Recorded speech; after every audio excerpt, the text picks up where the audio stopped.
नमस्कार, knockinnews.com में आपका स्वागत है। मैं हूं गिरिजेश वशिष्ठ। अभी तक अडानी का जो कुछ भी चल रहा था उसका एक हद तक तो सीधे आपसे लेना देना था, लेकिन अब जो खबर आई है वो ये बताने वाली है कि मैं और आप सीधे तौर पर कैसे लुटने वाले हैं। आप जीवन में जो भी बचत करते हैं, अगर आप एक कर्मचारी हैं, कामगार हैं, तो आप जीवन में जो भी बचत करते हैं उसमें से सबसे बड़ी पेट काट कर जो बचत करते हैं, आप सारे के सारे ज़रूरी खर्चों को एक तरफ रख के बचत करते हैं। वो बचत है प्रोविडेंट फंड की बचत, पीएफ की बचत। एक तरीके का फोर्स सेविंग है जिसको ज़बरदस्ती करना पड़ता है। आपके पास पैसे हों ना हो, आपके ऊपर ईएमआई का दबाव हो, तब भी आप पीएफ की बचत कर रहे होते हैं। अब जो अडानी के मामले में नई खबर आई है, इस खबर के ज़रिए हम ये समझने की कोशिश करेंगे कि इस देश में हमारी ये जो सबसे आवश्यक बचत है वो किस तरह से खतरे में पड़ी है, और इस बचत के ज़रिए हमारा सिस्टम, हमारी सरकार और दुनिया के जो उद्योगपति, पूंजीपति हैं, वो सारे के सारे कैसे जुड़े हुए हैं। कहीं मत जाइए, चैनल को सब्सक्राइब कर लीजिए। खबर ऑस्ट्रेलिया से आई है, लेकिन भारत के लोगों के लिए कितनी अहम है इसको मैं डिस्कस करूंगा। मैं अभी आया, पर बातचीत शुरू करते हैं।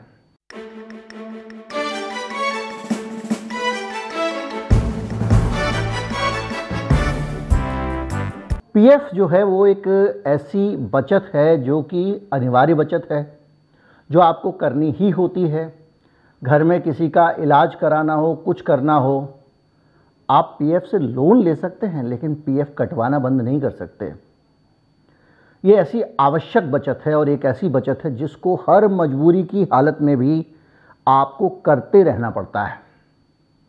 लेकिन आपका प्रोविडेंट फंड अगर लुटेरों के हाथ लग जाए तो क्या होगा। खबर यह है कि tens of millions of Australian retirement savings have been exposed to Adani group. यानी जो कर्मचारी हैं उनके रिटायरमेंट बेनिफिट का जो पैसा था, जो उन्हें अलग अलग फंड्स में जमा किया था, वहाँ पे भी एनपीएस टाइप का है ना, तो एनपीएस पेंशन फंड का पैसा जो था उस पैसे को अडानी ग्रुप में लगाया गया था। इसमें बहुत सारे सुपर एन्युएशन फंड शामिल हैं, और उसमें वो भी शामिल हैं जो इस प्रोजेक्ट का विरोध कर रहे थे। कौन सा वाला, जो एक क्वींसलैंड वाला प्रोजेक्ट नहीं था, जो आपका अडानी का कोयले वाला प्रोजेक्ट था, उसमें काम करने वाले कॉमनवेल्थ बैंक के कर्मचारी भी इसमें शामिल हैं। ऑस्ट्रेलिया का फ्यूचर फंड है $243 बिलियन का, और इसका भी ये Commonwealth long term financial position लेने के लिए इस फंड को बनाया गया था। इसका मतलब शेयर बाजार की भाषा में ये होता है कि ये फंड बहुत लंबी प्लानिंग करके चलता है, 2-4 दिन की प्लानिंग करके नहीं चलता है, और इसने भी अपना पैसा लगाया हुआ था। और ये इसी तरह से बहुत सारे ऑस्ट्रेलियन रिटायरमेंट ट्रस्ट का पैसा, और 200 बिलियन इसमें बताया जा रहा है कि इसमें लगाया हुआ है। और इसके अलावा 6 Adani entities worth several million dollars before the report was release. ये खबर गार्जियन ने छापी है, और गार्जियन ने जब ये खबर आपको दी है उससे पहले तक ये बहुत सारा पैसा था। हालांकि इसमें बहुत सारी पैसिव एलोकेशन भी है, बहुत सारी दूसरी तरह से एलोकेशन है, और सब मिला के घुमा फिरा के इन पूरी खबरों को जितना इंग्लिश, अंग्रेजी, हिंदी कर लो, इसका निचोड़ यह है, जनता का पैसा, जो जनता का भविष्य निधि का पैसा था, जो उनके फ्यूचर की सेविंग थी, रिटायरमेंट के बाद जो पैसा मिलने वाला था, वो इसमें लगा दिया गया था। इसके अलावा भी बहुत सारे फंड हैं, मैं नाम बताऊंगा, बढ़ता चला जाऊंगा। एक हेस्टा फंड था, उसका भी पैसा $70 बिलियन लगा हुआ था। इस तरह की बहुत सारी चीज़ें इसमें बताई गई हैं। $70 बिलियन का मेरे ख्याल से फंड रहा होगा, खैर जो भी है। तो ये आपको ये सूचना दे रहा हूँ कि बहुत सारे बड़े सारे पेंशन फंड ऑस्ट्रेलिया के, उसके tens of millions of dollar Adani की कंपनियों में लगे हुए थे। अब वहाँ पर अफरा तफरी फैल गई है, आरोप प्रत्यारोप का दौर शुरू हो गया है, तनाव शुरू हो गया है कि हाय राम, ये क्या हो गया। और सबसे ज़्यादा गुस्से में हैं वो पर्यावरण विशेषज्ञ जिन लोगों ने अडानी के प्रोजेक्ट का भी विरोध किया था, कोयला खदानों का भी विरोध किया था, और उन्हीं प्रोजेक्ट और उन्हीं कोयला खदानों को चलाने वाली अडानी की कंपनियों को वहाँ के फंड्स ने पैसा दे दिया, और ये वहाँ पर आरोप लग रहा है। अब हम आते हैं भारत माता की गोद में, यानी भारत में, और समझने की कोशिश करते हैं कि इस खबर का हम भारत के लोगों के लिए क्या मतलब है। हमको ये समझना पड़ेगा कि जो समस्या वहाँ जो रोना रो रहे हैं वहाँ के लोग, वहाँ के लोगों का पैसा लगा हुआ था पेंशन फंड में, लेकिन हमारा पैसा जो पेंशन फंडों में हमने लगाया हुआ, हमारे यहाँ के म्यूचुअल फंडों ने वैसे अडानी के ज़्यादा इन्वेस्ट नहीं किया अभी तक की खबरों के मुताबिक, बाद में कोई भंडाफोड़ खुलासा हो जाए, इन्वेस्टिगेशन आ जाए तो पता नहीं। बहरहाल, तो हमारे यहाँ पे जो पैसा है वो हम पीएफ में जमा करते हैं।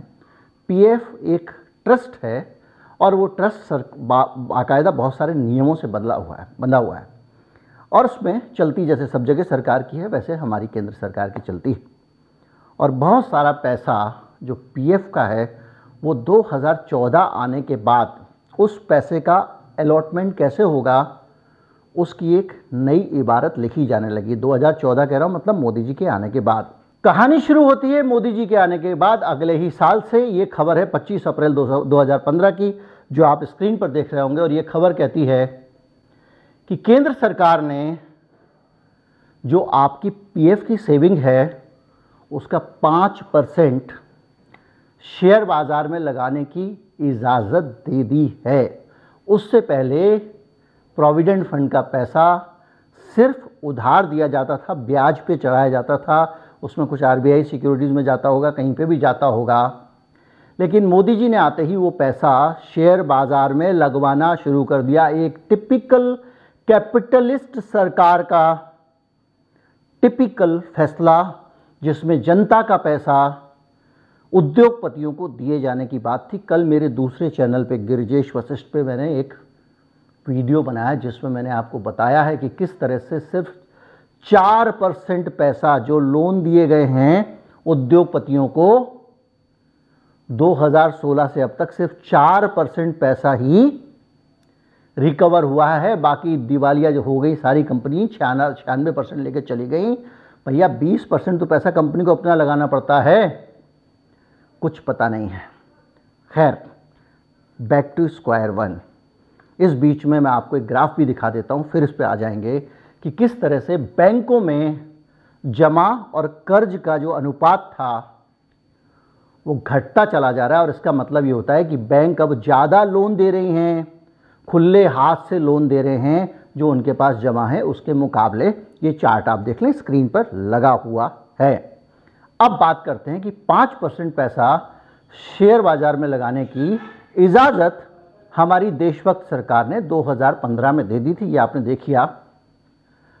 और इसके बाद में खबरें आती हैं कि जो स्टॉक मार्केट में ईपीएफओ और ज़्यादा पैसा लगाने में इच्छुक है, यानी और पैसा शेयर बाजार में लगाने की कार्रवाई शुरू हो जाती है। और ये पैसा धीरे से सरकार बढ़ा देती है और ये रकम 15% कर दी जाती है। यानी आपका गाड़ी कमाई का वो पैसा जिसको आपसे ज़बरदस्ती इसकी सेविंग कराई जाती है, एक ऐसी सेविंग जो मैंडेटरी है, जिसको आपको करना ही होता है और आप सब कुछ छोड़ के वो सेविंग करते हैं, उस सेविंग का पैसा आप पीएफ फंड के पास रखते हैं और ये मान के रखते हैं कि मेरे रिटायरमेंट में, मेरे बुढ़ापे में ये पैसा मेरे काम आएगा। और उस पैसे को शेयर बाजार में लगाया जा रहा है। अरे भाई क्यों? मेरा पैसा अगर पीएफ का कटा हुआ, तो ऐसा होता है कि पीएफ की रेट आप जो है वो शेयर बाजार से कमाई हो रही तो बढ़ा दोगे? नहीं ना, वो तो फिक्स ही ब्याज मिलना है ना, फिक्स ही पैसा मिल रहा है ना पीएफ में।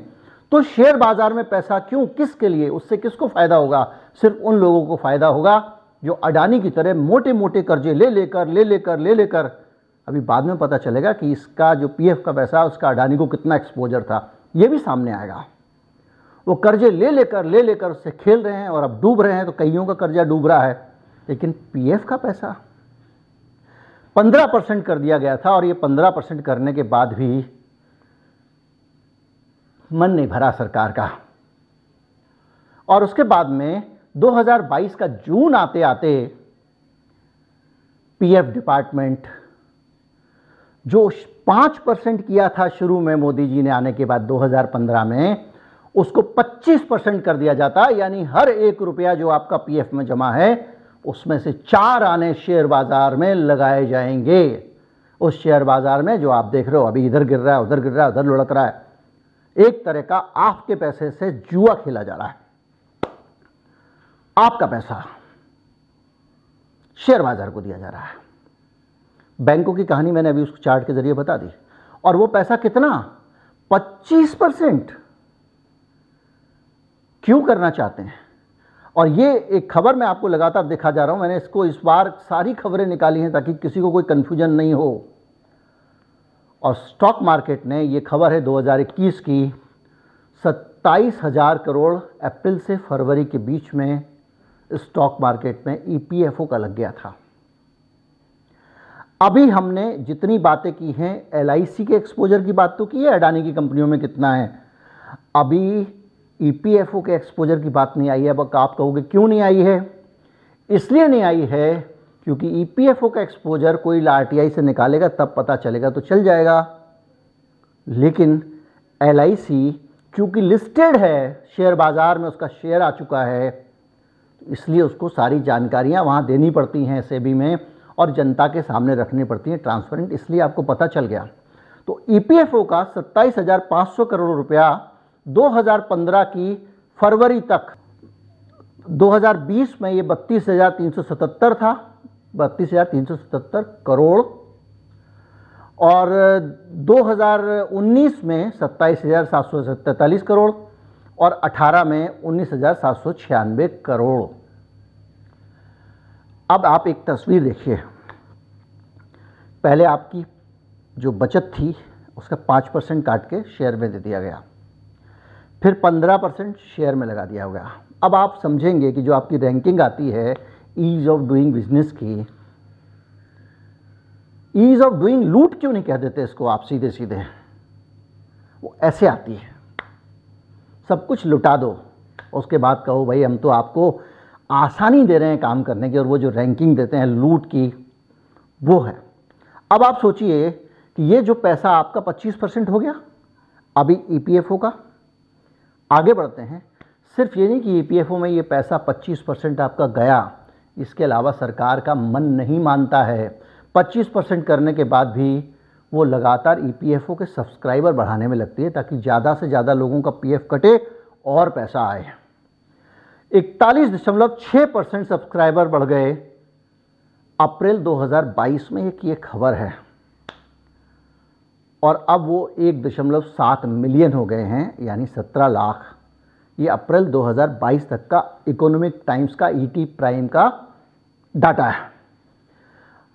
यानी एक तरफ आपने 25% वो बढ़ाया और 41%, 25% का 41% मानेंगे ना आप, यानी टोटल 41% अगर आपके सब्सक्राइबर बढ़ गए तो इन 41% का भी तो 25% इन्वेस्ट होगा।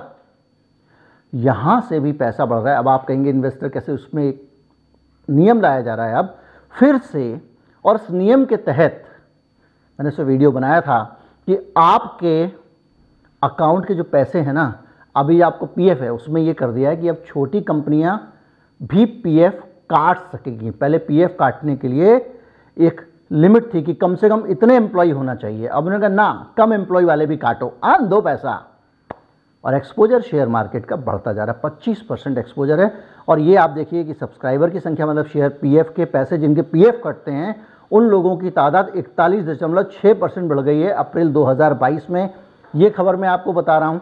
और अब आप थोड़ा और आगे जाइए। शॉर्टफॉल ऑफ रिटर्न्स, ईपीएफओ कह रहा है कि इक्विटी 25% इसलिए कर देना चाहिए, ये लॉजिक दिया जाता है कि जो रिटर्न्स हैं वो कम पड़ रहे हैं। ये बड़ा सवाल है कि ये रिटर्न्स कम क्यों पड़ रहे हैं।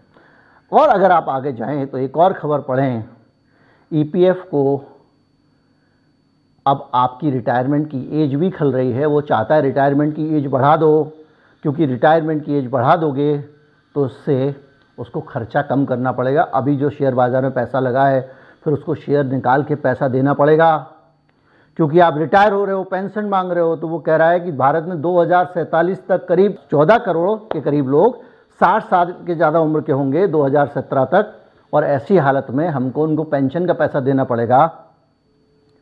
तो इसलिए इनकी रिटायरमेंट की एज ही बढ़ा दो। और नहीं करते रिटायर जाओ, काम करो, मत मांगो पीएफ। ये सिफारिश गई है पीएफओ की बाकायदा सरकार के पास में। यानी सारा का सारा पैसा जो है, पूरा ओरिएंटेशन एक है, पैसा शेयर में लगा दो।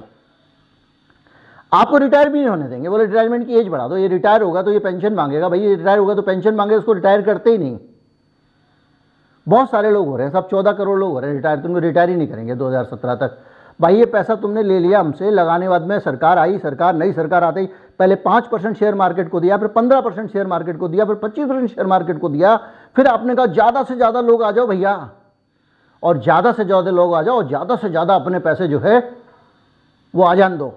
तुम्हारे पास कम एम्प्लॉई है, कोई बात नहीं, वेतन कम है, कोई बात नहीं, आने दो, पीएफ कटने दो, खजाने में आन दो, शेयर बाजार में लगाना है हमको। और उसके बाद में अब आप कह रहे हो कि हम आपको रिटायर भी नहीं होने देंगे, क्योंकि अब आप रिटायर हो गए तो पैसे मांगोगे। चलते चलते ये कहानी तो पीएफ की थी। अब जो ईएसआई भी है उसको भी कहा गया है, या उसको अंदर रात को अपने स्वतः प्रेरणा हुई कि हमको भी करना चाहिए, और ईएसआई ने प्रस्ताव रखा है कि उसके पास भी जो पैसा बचा हुआ है ना, उसका 15% स्टॉक मार्केट में लगाएगी, 15% शेयर मार्केट में। जो पैसा आरबीआई की सिक्योरिटीज़ में जाना चाहिए, जिस पैसे को सुरक्षित से सुरक्षित रखा जाना चाहिए, क्योंकि ये ईएसआई जानते हैं ना सुविधा किसको मिलती है, सबसे गरीब कर्मचारी को मिलती है। अरे भैया तुम्हारे पास पैसे बच रहे हैं, तुम लाला सेठ गिरधारी लाल को, अडानी अंबानियों को दे रहे हो, उसकी जगह उस पैसे को कर्मचारी को दे दो, उसकी हेल्थ सर्विस बढ़ा दो, 4 ईएसआई के अस्पताल नए बना दो, 6 अस्पताल नए बना दो। लेकिन ईएसआई भी प्रोविडेंट फंड की, अगर प्रोविडेंट फंड वालों के इतने पैसे बच रहे हैं तो वो टाटा बिरला अडानी अंबानी को दे रहा है, विदेशी लोगों को भी दे रहा है, तो भाई तू शेयर बाजार में उनको पैसे दे रहे हो, तो तुम पैसे इनको क्यों नहीं दे रहे हो? ये पैसा कर्मचारियों को पीएफ का ब्याज बढ़ा दो ना।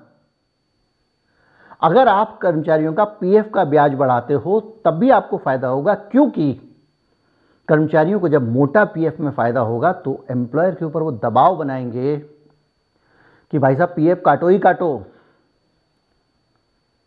क्योंकि रिटर्न बहुत है। इससे भी आपको लाभ होगा।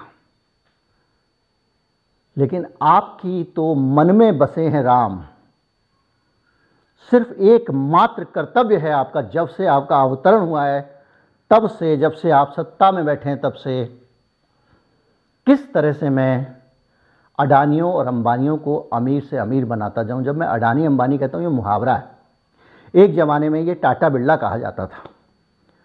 तो जो उद्योगपति हैं, जो कैपिटलिस्ट हैं, अमीर लोग हैं, जो विदेशी बड़ी बड़ी कंपनियां हैं, जॉर्ज सोरोस को भी इसमें शामिल कर लीजिए, वॉरेन बफेट को भी शामिल कर दीजिए, जितने बड़े बिल गेट हैं, इन सब लोगों को पैसा दे रहे हो कर्मचारियों के से पेंशन का। कर्मचारियों के पेंशन का पैसा उनके भविष्य के लिए लगाने की जगह आप ये कर रहे हो।